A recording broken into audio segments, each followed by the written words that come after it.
Welcome to We Have a Spiritual Problem, a podcast where we confront the deeper questions beneath our personal struggles and collective crises. I am your host, Dr. Jeff Armstrong. I am not a theologian or a philosopher, or at least by training. I am a PhD exercise physiologist with an interest in the intersection of the spiritual and the physical. In this episode, I explore a tension that's become almost invisible in modern life, the difference between performance and formation. In a world obsessed with wellness hacks, biological optimization, and the constant pursuit of peak self, we've confused health with wholeness. I explore the belief that our bodies and our very selves are problems to be solved, that if we just optimize, track, and tweak enough, we'll finally be well. But what if wholeness isn't something you achieve, it's something you practice? What if becoming truly well isn't about better routines, but deeper rituals? What if wholeness isn't something you achieve, it's something you receive? What if wellness, in the truest sense, doesn't come from performance, but from presence? From practices that form us, not fix us. This is the We Have a Spiritual Problem podcast. Wellness is a billion, perhaps trillion-dollar business. But does it have our best interest in mind, or does it have a spiritual problem? Let's begin by naming what the wellness culture promises us. It says you can live longer, you can look younger, you can feel better, you can be more productive, more focused, more you. All that sounds good, and honestly, there's nothing inherently wrong with wanting to feel better, live longer, or function well. But the promise quickly morphs into a pressure. You must be better all the time, in every way. Or else you're wasting your potential. Wellness becomes not a gift, but a grind. In fact, wellness really isn't wellness anymore. I define wellness, or what I prefer to call well-centered fitness, as a quality of being healthy in both mind and body. Wellness professionals might define wellness as having more than 5 dimensions. Some, for example, include environmental and/or occupational. But I prefer a simplistic 5-dimension approach: spiritual, physical, intellectual, emotional, and social. My friend Jay, who was a recent guest on this podcast, pointed out to me that this spells the acronym SPIES. I'm an exercise physiologist, and so of course I apply a dimensional approach to fitness, and in turn suggest that successful living implies the interconnectedness of these dimensions. In a truly well-centered state, the individual has found and maintained balance of these 5 dimensions. The dimensions of well-centered fitness are not isolated. Rather, they are interwoven like an ever-changing tapestry. We cannot thrive in one dimension without the other. The basics of life are easy: breathe, eat, sleep, etc. Living well to its fullest, living to an extraordinary life, and I put extraordinary in parentheses, is more challenging. Living life with purpose takes effort and focus. Recognizing our purpose, however, is difficult. Most never fully realize the purpose they have been given. Our challenge is to live every day intentionally, to live beyond ourselves. We live beyond ourselves by realizing that we are not the center of our worlds, and that the world is a better place when we give, when we add value, rather than simply take. Note, I did not say rather than take. There are times in life when we need to take, not out of entitlement, but out of necessity. In addition, we need mentors, teachers, etc. We do need to take to develop. We take, however, only with the expectation that we will multiply what we have been given and share with others. This is the concept of well-centered fitness, my perspective on wellness. Well-centeredness isn't easy. The implementation is what is difficult. Life happens. We are easily distracted and let off course. Thus, we need to practice the skills, the discipline, and habits that keep us on course. The techniques for staying on track are no doubt individualized. One tool that we can all implement daily is to keep a journal and take time every morning to set goals for the day, to plan, to set our minds on a course for the day. How we do so is a matter of personality. The key is to just take some time in the morning before we start our day. So back to the distorted view of wellness. You can see this everywhere, on Instagram, in health podcasts, in elite gyms, and natural food stores. The quote-unquote optimized self is the new prosperity gospel. Do the right things and you'll be blessed.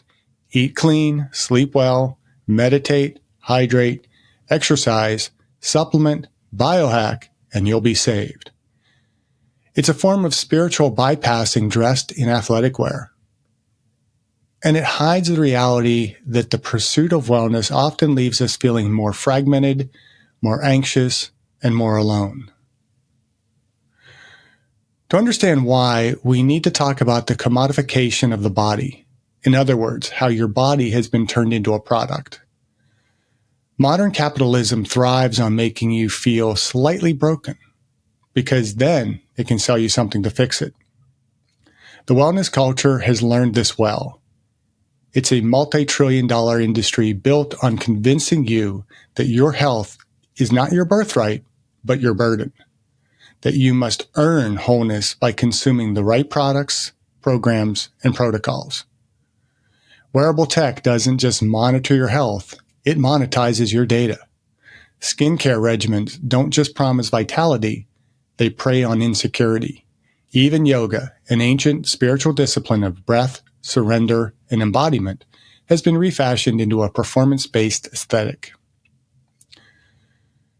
We're no longer invited to live in our bodies. We're told to work on them, perfect them, brand them, post them. And in the process, we lose the sense that our body is sacred. Let's talk for a moment about biohacking, the extreme edge of this wellness culture.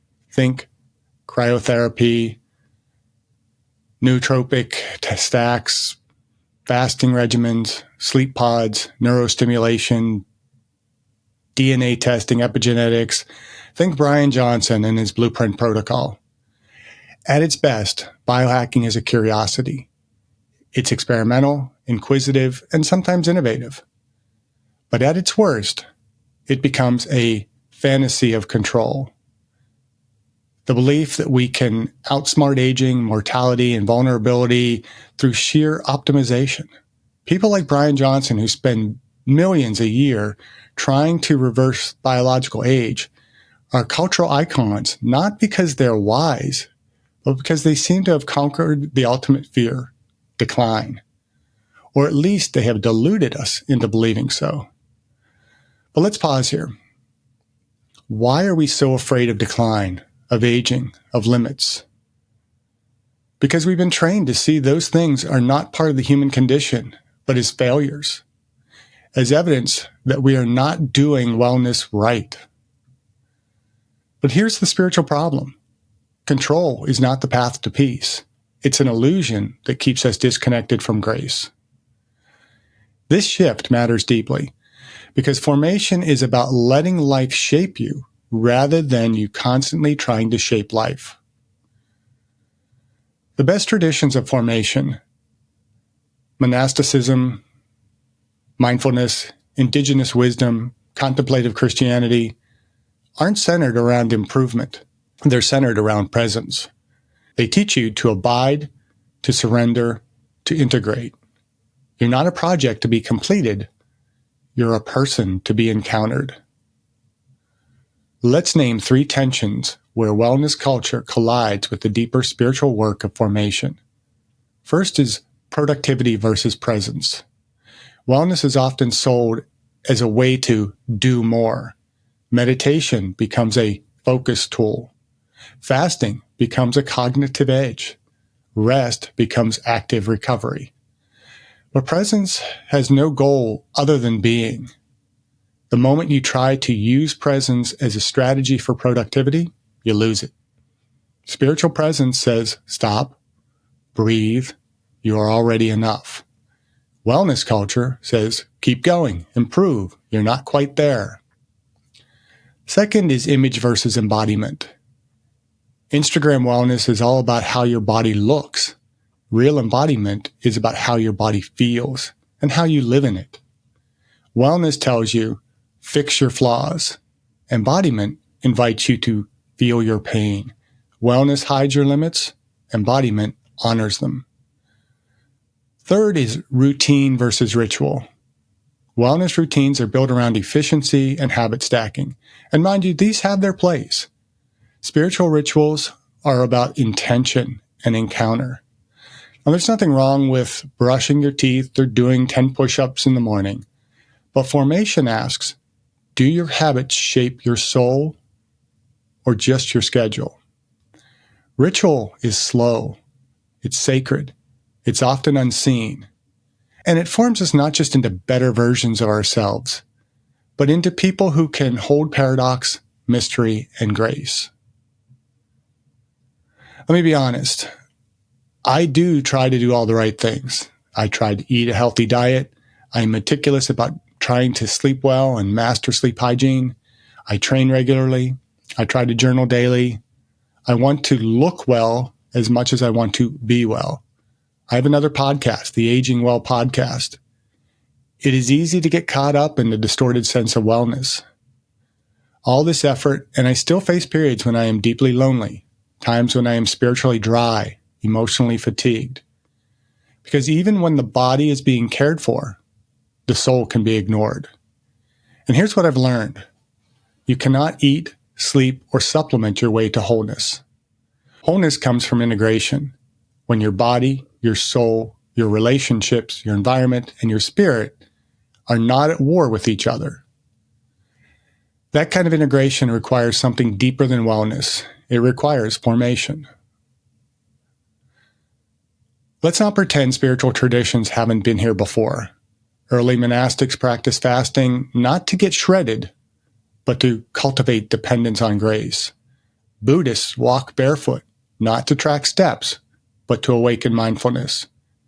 Indigenous ceremonies are not biohacks. They're sacred ways of remembering who we are. In all these traditions, the body isn't a machine, it's a vessel, a temple, a place where the sacred is encountered, not where performance is perfected. That's what the wellness culture forgets.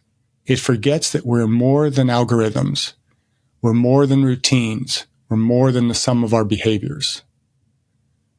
We are souls and bodies in community, and communities in need of meaning. Remember what Teilhard says. We are not human beings having a spiritual experience. We are spiritual beings having a human experience. If you're listening to this and feeling tired of the hustle, the optimization, and the endless need to be better, I want to offer you an alternative. Instead of another wellness plan, consider writing a rule of life. A rule of life is a set of spiritual rhythms that guide your becoming. It's not about efficiency, it's about alignment. Here are some invitations for your own rule. Practice silence, not to recharge, but to listen. Move your body, not to burn calories, but to feel joy. Eat meals, not to perform health, but to receive nourishment. Sleep, not as recovery, but as surrender. Be with people, not to network, but to belong. Rest, not as laziness, but as resistance. Pray, not to control outcomes, but to commune with mystery. This formation, it's not sexy, it's not marketable, but it is holy. Wellness culture tells you you are a problem to be fixed. Spiritual formation reminds you you are a mystery to be loved. If you want to be whole, you don't need more performance. You need more presence, more practice, more grace. So maybe the question isn't, how fit are you? Maybe it's, what's forming you? Because in the end, the path to wholeness is not paved with hacks. It's walked slowly, intentionally, and often in the dark. We were never meant to walk it alone. Thanks for listening to We Have a Spiritual Problem. Be good to yourselves, be good to others.